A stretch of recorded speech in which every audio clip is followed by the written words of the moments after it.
Alma read the letter, carefully translating the Hawaiian words into English. "The matter that we wish to write you about," it read, "is concerning our prophet living here, Walter M. Gibson. Is it true that he is our leader?"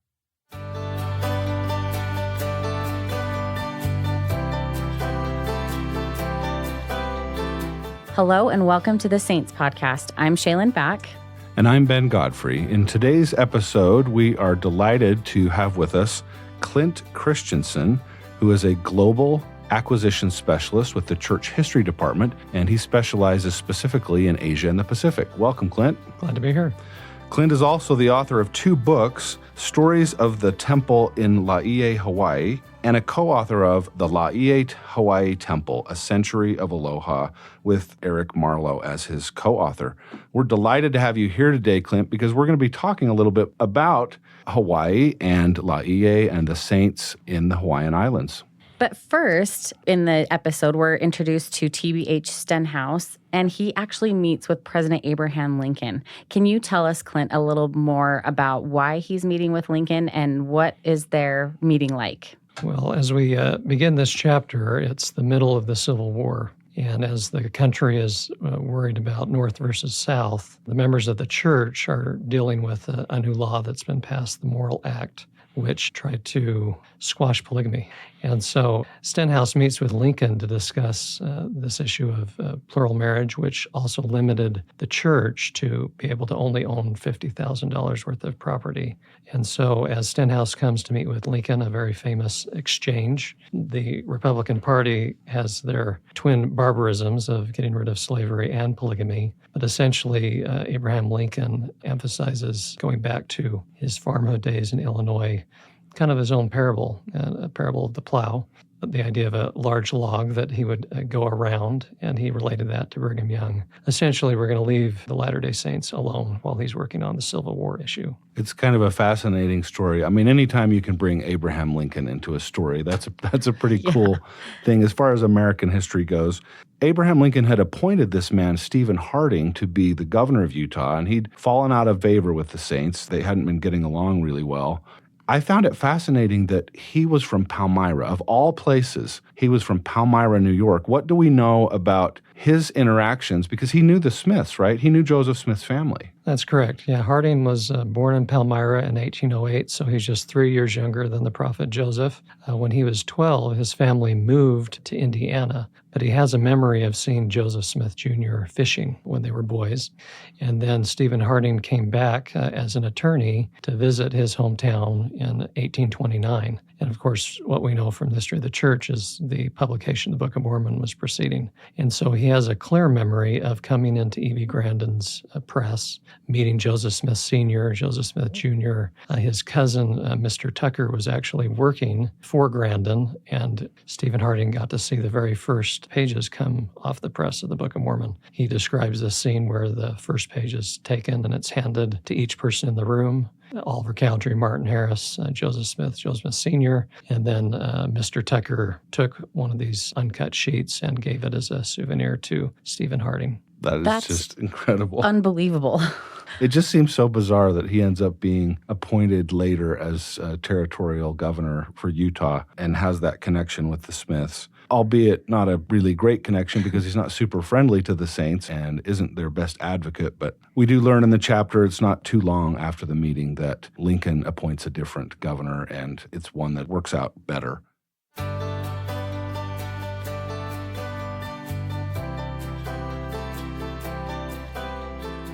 Well, switching gears a little, Clint, let's move to Hawaii, which is your area of expertise and why we're so excited to have you with us. In this chapter, Alma Smith, our listeners will remember, who is the son of Amanda Barnes Smith. He's the son who had his hip miraculously healed after Hans Mill. He'd been a missionary in Hawaii, and he gets a very strange letter. Tell us about this letter and what Alma's concerns were. So at the time that Brigham Young announced that the Utah War was beginning, the federal troops were coming to Utah, he pulls back missionaries.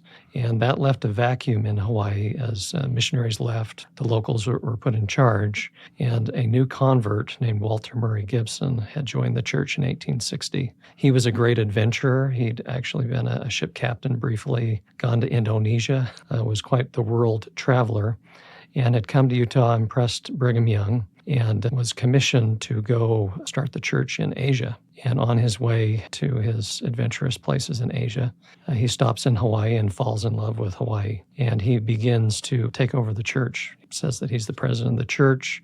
He comes to the area of Lanai, which is an island off of Maui, and begins to appoint other leaders, beginning the practice of priestcraft, asking people for money. I mean, this just is such a weird thing. It just seems so bizarre. But remind us, what are the saints doing in Lanai? They're gathering there. This is kind of their local gathering spot. And how are they acquiring property? And what does Walter Gibson, what does he get into there with the local members who've kind of been left behind when the missionaries had to pull out? So Lanai had been appointed as a gathering place. The saints believe in gathering. But the challenge there is Walter Murray Gibson comes, and the church doesn't have any money. He actually takes some of his own money that he obtained in speaking through Honolulu about his adventures in Indonesia and began trying to get land. There was a local chief who had offered thousands of acres of land to the saints for a 5-year lease. That was the temporary idea of we're going to try to build the church in Lanai. So you can see how this would be so confusing to the members there. The missionaries leave. They're left with Walter Gibson, who was called as a missionary. And so he did at one point have the authority to preach the gospel. And so I just imagine their confusion in, trying to follow his directions. And then the brethren get this letter from the saints in Hawaii. And let's just listen to it. It's highly alarming. So we'll listen to this clip from the book and then talk about what happens next. Alma read the letter, carefully translating the Hawaiian words into English. "The matter that we wish to write you about," it read, "is concerning our prophet living here, Walter M. Gibson. Is it true that he is our leader?" It tells us in the book, Alma continues to read this over and over again, the word prophet. What does this mean? And what's the aftermath? What happens? Well, Brigham Young acts very decisively. He realizes there's a potential apostasy going on in Hawaii, so he dispatches 2 members of the 12, Ezra T. Benson and Lorenzo Snow, and then some of the pioneer early missionaries, including Alma Smith, William Clough, and Joseph F. Smith, which would play a very important role in the future of the church in Hawaii. And so they essentially get to California, get on a boat and go to Maui, and then on their way to the island of Lanai to confront Brother Gibson. You told us a story before we started recording today, and I hope you can share it with our listeners. In the book, we learn that Lorenzo Snow and others, Alma Smith, their boat capsizes and Lorenzo drowns. And Alma Smith, he's rolling Lorenzo on this barrel, and he's inspired. He receives revelation to give mouth to mouth before people knew what mouth to mouth was. So he gives him mouth to mouth and resuscitation, that is, and he comes back and he's saved. But there's sort of a prequel to this miraculous saving of Lorenzo Snow and the others whose boat capsized. Can you tell us about what happened on that ship as they came into port? As they're ready to get off the boat, the brethren are anticipating getting on with their job. And there's this interaction where Ezra T. Benson and Lorenzo Snow are chiding Joseph F. Smith for not wanting to get with them to get on the boat. Joseph F. Smith looks at the water, having been a missionary there, and realizes that there's problems with the waves and it's not safe. You've got the problems with the reefs and getting through the reefs to the safety of the shore. And in this interaction with Lorenzo Snow, Joseph F. Smith says, "If you by the authority of the priesthood of God which you hold, tell me to get into the boat and attempt to land, I will do so. But unless you command me in the authority of the priesthood, I will not do so, because it is not safe to attempt to land." So here you see the courage of Joseph F. Smith, Hiram's son, to stand up to 2 members of the 12 when he feels like from the Spirit there's something that's wrong. And he stands his ground, and Lorenzo Snow doesn't use the spirit of compulsion, but allows Joseph F. Smith to stay on board. And later we hear from Lorenzo Snow that when that interaction took place, it was revealed to Lorenzo Snow that Joseph F. Smith would someday become the president of the church. So you see this character of Joseph F. Smith shining through. Wow, that's an amazing insight that we didn't learn about in the book, and I'm so glad you could share it with us and with our listeners. These 2 apostles and their companions make their way to visit Walter Murray Gibson, and let's just listen to a clip here from the book that kind of describes the scene. After breakfast, Walter took the men to his Sabbath meeting with the Hawaiian saints. An elaborately dressed Supreme Bishop rang a bell to assemble the congregation together. As the saints filed in, 15 or 20 young men wearing wreaths of flowers and green leaves sat down on a bench at the head of the meeting house. 17 boys and 17 girls, each dressed in a uniform, then took seats near a table where the bishop sat with men Walter had set apart as apostles. So this scene where we see what Walter's created at this Sunday service, it actually kind of reminded me about in the Book of Mormon when Alma and Amulek go visit the Zoramites, and they're shocked by what's happened and the liberties that people have taken, in worshiping and things like that. But there were some very prominent members of the church who were following Walter. Can you tell us more about that and how the saints were reacting? Well, Jonathan Napala is one of the more famous Hawaiian Latter-day Saints who helped George Buchanan in the translation of the Book of Mormon. And I think many of the Hawaiian members were just amazed at the charisma of Walter Murray Gibson. And so they were told to gather, and Walter Murray Gibson comes in, and he's great ideas on how to build up Lanai. And so they began to follow him. And so what do the leaders that have come from Salt Lake, what do they do? Well, first they kind of listen. They find out what's going on with Walter Murray Gibson, gather information. And then in a later meeting with the brethren, Walter Murray Gibson talks about how he's this great father to the Hawaiian people. And then Joseph F. Smith speaks to the members in Hawaiian and reminds them of what a true missionary of the restored gospel is like. That George Buchanan and himself, lived with the people, ate the food of the people. They went without purse or script. They were humble. They were not like Walter Murray Gibson, and they did not sell offices, and they taught the true gospel. And even though initially the Lanai members sided with Walter Murray Gibson, after the brethren excommunicated him, after that visit, the saints began to kind of leave Lanai. It became less populated, and we set the stage for later another gathering place. Another part of the chapter here I thought was interesting was this little scene where Walter has taken this hollowed out boulder and he's put a Book of Mormon in there and some documents, and it's kind of like made it into an idol almost, that it's this cornerstone of the temple. Is he borrowing from their local traditions to kind of create this pseudo-religion, or why would he do that? Yeah, he's definitely playing into the Hawaiians' superstition and their earlier theological beliefs before Christianity of, certain things that are taboo that you don't touch, and played that in with our theology. And then, of course, 2 of the missionaries just go through almost like a little rampage and take it apart and show that they're not going to be struck by God for touching this sanctified place. Joseph F. Smith, who, as you mentioned earlier, is very strong and has spoken to the saints in Hawaiian, when there's not sort of an immediate return, he's depressed. It's kind of almost uncharacteristic for him at this point. He writes a letter to Brigham Young and says, well, among other things, he says, "We cannot even see that the gospel had benefited them one iota because not one of them has lived it." And so he's just like, I'm ready to give up. Thankfully, before that return letter from Brigham Young comes saying, use your best judgment, things have started to turn around. Where do the saints go next, and what do the missionaries do? Well, I think we need to remember that just like with the children of Israel in Moses' day, whenever we start the church in a country, you have all of these things that the first generation has to work through and get out of their system. And that's, I think, the frustration that Joseph F. Smith is seeing is, we've been here 10 years and the progress is slow. But in the October 1864 conference that Joseph F. Smith holds on Oahu, he essentially asks for a reformation, just like what had been going on in the 1850s, asks the leading families to be rebaptized and to rekindle that fire. And, that's the moment where you look at a man like Jonathan Napela, who was a strong convert, who had that experience with the Book of Mormon translation. And in 1869 travels to Salt Lake. He receives his endowment in the endowment house, the first Hawaiian to get the temple blessings. And so he's kind of that microcosm of great things are going to come in years ahead in Hawaii. And fortunately, Joseph F. Smith didn't give up. When you go into the Hawaii Temple today, there's two portraits of the brethren. One is of George Buchanan, one of Joseph F. Smith. And that's fitting because I think Brigham Young would have closed the mission for a while if it weren't for men like Joseph F. Smith that said, no, we're going to keep plowing the ground a little longer. And it is fitting because you think of Joseph F. Smith's connection with Hawaii and so you can understand how deeply he feels and how disappointed he is and just, that he wants to give up. But then at the same time, that connection inspires hope in him too. And he is inspired to call more local leaders and to start building up the church again there. And let's listen to another clip from the book just kind of describing this situation.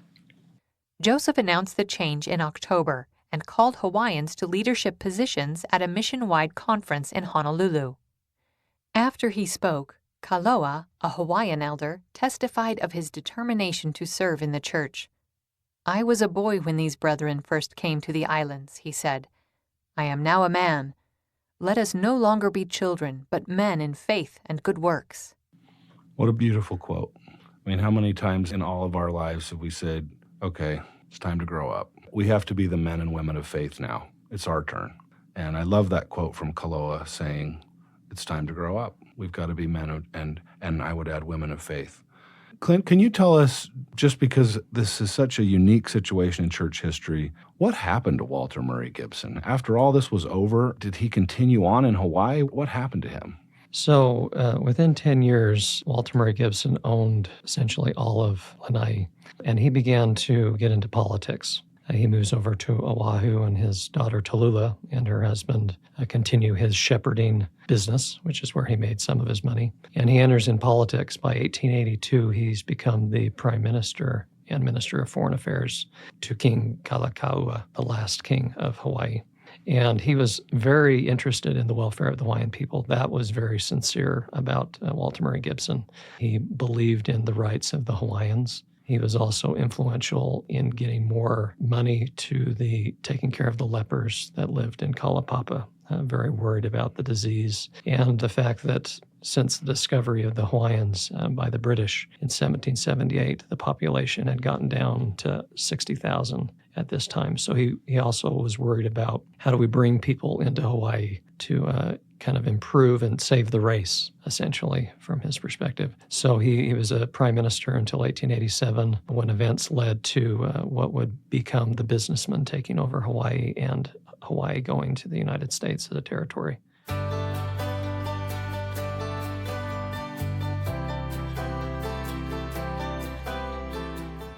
So tell us about what led the church to move from Lanai to now Laie. They began to look for another place to meet. And I think because of Walter Murray Gibson financially trying to take all the assets of the church, Brigham Young authorized that another place would be chosen and the church would pay for it. And so in the process of going and looking at places in the island of Kauai and Oahu, there was a 6,000-acre site that was in Laie that we eventually purchased. There's an amazing story that ends the chapter where William Clough has a day vision where he actually has a conversation with Brigham Young, where he's looking out and Brigham Young looks at this beautiful area and says this is to be the headquarters of the mission. What I would like to know is when William Clough returned, did he have a conversation with Brigham Young about that vision? But essentially, from that day forward, Laie becomes the gathering place. It's also anciently known as a place of refuge. In Hawaii, there were places just like in the Old Testament where if a person had committed a serious crime, they could go to the city of refuge and be safe. And Laie was one of those ancient places of refuge. So there's the analogy that people make of Laie being this city of refuge. And of course, the temple would come, which would be a refuge from the storm, but not a refuge from wickedness, a refuge of righteousness. And how many people eventually gathered to Laie, and how many people are there today? What is the church's ownership of land like? And what's been the legacy of the purchasing of this 6,000-acre property, back at this time? Well, at the time in the 1860s, membership was roughly 3,000. It was the size of a small stake, but there was a lot of inactivity. But with the purchase of Laie by 1915, there's a temple that's announced and dedicated in 1919. Because of that decision to put a temple there, we eventually get the Church College of Hawaii, which is today BYU Hawaii. There's tens of thousands of members of the church in Hawaii. When I last kept track, there was about 16 stakes on the islands of Hawaii. And so it really became not only the place for the Hawaiian saints to gather. When the temple was dedicated, it was actually, several talks were given in Hawaiian. It was a temple for the Hawaiian people. But as you know, this problem that Walter Murray Gibson struggled so much about with being prime minister of what do we do so that the Hawaiians don't disappear? The Hawaii temple and Laie being a center stake of Zion actually helped solve that issue. There were about 500 members in Laie when the temple was dedicated. In the 1920s, a fourth of them were Samoans that came because of the gathering place. And as you see today, there's, the Japanese and the Chinese that came and other Polynesians that have made Hawaii such an interesting test for the church. Can you build a Zion community with so many different nations? It is remarkable to me that if you put the chronology together of when temples were built and dedicated, the fifth temple after the saints arrived in Utah, and we learn about this in this volume of Saints Volume 2, we have St. George, Manti, Logan, and Salt Lake. In Volume 1, we had Kirtland and Nauvoo, and then we have Hawaii. It's not England. It's not Scandinavia. It's incredible. It really is. It's incredible to me that this place has become such a gathering point for the members of the Isles of the Sea. In addition to the Hawaiian temple being the fifth temple, like you said, since the saints arrived in Utah, it's just incredible to me to realize the significance that Hawaii played in the early church. The second translation of the Book of Mormon into another language was Hawaiian. So it's just incredible to remember. And Clint, we're glad to have you and your expertise. So can you tell us a little bit more about this legacy and the Laie Temple? Yeah, as we end the chapter, Joseph F. Smith is encouraging the saints for this Reformation. And as we'll see in the later Saints, Volume 2 and Volume 3, he does become the prophet. And one of the final things he gets to do as the prophet is return to Hawaii and see in 1915 how strong the church has become, how mature these men and women have become, and be able to announce that a temple will come to Hawaii. Now, of course, he doesn't live to see it dedicated, but I think that's one of the crowning moments of Joseph F. Smith's life, is to see all that he had worked for in Hawaii come to fruition. And it's amazing that it's the fifth temple. After reading Volume 2 of Saints, I've talked to a number of different friends and coworkers who have connections to Hawaii. And as I've mentioned that, hey, we talk about Hawaii in Saints Volume 2, it's amazing to me. They all will ask me, are you telling the story about George Q. Cannon? Are you telling the story about Joseph F. Smith? Did you talk about Lanai? Did you talk about Walter Gibson? They are so excited. These Hawaiian saints love the history of their place in Hawaii. And I'm just thrilled that as members of the church, as a worldwide church now, we can sort of be part of that, and we can learn about these wonderful members and their pioneer experiences in Hawaii. Clint, what's Lanai like today? I had the opportunity in September 2018 to visit Lanai and speak at the branch there. There's only one branch on the island of Lanai. There's only a few thousand people on this island. And what Walter Murray Gibson set in order of buying the property made that a private island. And his daughter, Tallulah, and her husband, Frederick Hasel, inherited the land. Today it is still privately owned. For 70 years in the 20th century, it was the Pineapple Empire by Dole Company.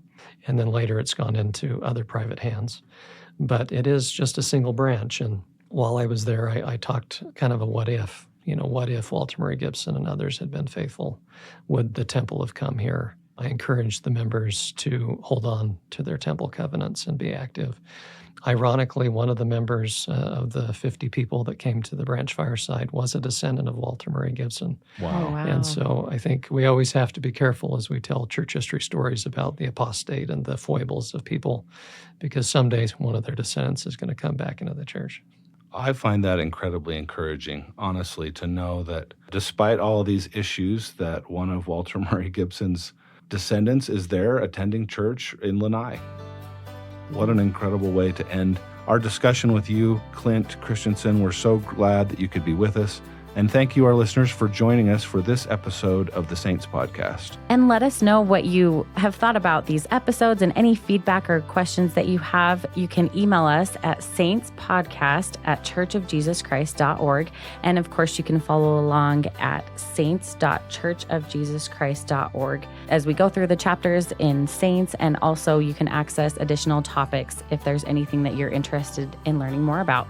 And there is, in fact, a topic on Hawaii. And if you check the bibliography in the footnotes, you'll see a variety of additional resources you can learn about the wonderful pioneering history of the saints in Hawaii. I'm Ben Godfrey. And I'm Shaylin Back. Thank you for listening.